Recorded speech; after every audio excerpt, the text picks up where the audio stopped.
જિજ્ઞેશભાઈ, તમારી ભાવના સાચી છે, પણ यूनानो मिस्रू में मिट गए जहाँ से अब तक बाकी है अगर नामो निशा हमारा कुछ बात है कि हस्ती मिटती नहीं हमारी सदियों रहा है दुश्मन दौड़े जहाँ हमारा सारे जहाँ से अच्छा हिंदुस्तान हमारा।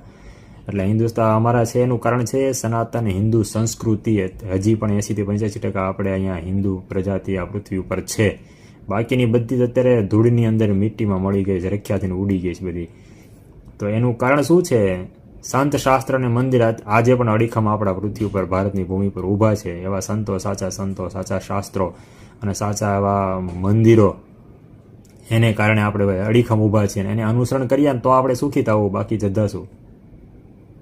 ખૂબ સરસ વાત કરી પ્રવીણભાઈ તમે કે લોકશાહી અંદર આપણો ભારતની આ બહુ મોટી એક કહેવાય ને કે આમ ખૂબસૂરતી છે આપણી આ, કે લોકોને જ્યાં જ્યાં શ્રદ્ધા હોય ત્યાં માની શકે અને એને અનુસરી શકે.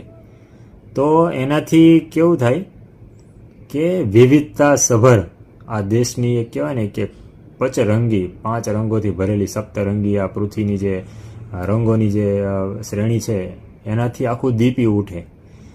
તો દરેક ધર્મ, દરેક દેવી દેવતાને માનનારી વ્યક્તિઓ, સમાજ, સંસ્થાઓ બધા હોય છે, પણ છતાંય બધામાં શું કહેવાય વિરોધની ભાવના નથી, એકબીજા પ્રત્યે માનની ભાવના છે. અહીંયા આપણે જોજો માતાજીને માનવા, ચામુંડામાને માનવાવાળા કોઈ દી કાંઈ ખોડિયાર માતાને માનવાવાળા ઉપર કોઈ દી કટાક્ષ નહીં કરે, મહાદેવને માનવાવાળા કોઈ દી ઓલા ઉપર કટાક્ષ હોય, કોઈ બુદ્ધુ સમજણ વગર ના હોય એની વાત નથી કરતા આપણે, પણ 99% પ્રજા છે આપણા બધા એકબીજા પ્રત્યે સન્માનની ભાવનાથી બધા કરતા હોય છે. મહાદેવજીને માનવાવાળા સ્વામિનારાયણ સંપ્રદાયના પ્રસંગોમાં પણ જતા હોય છે.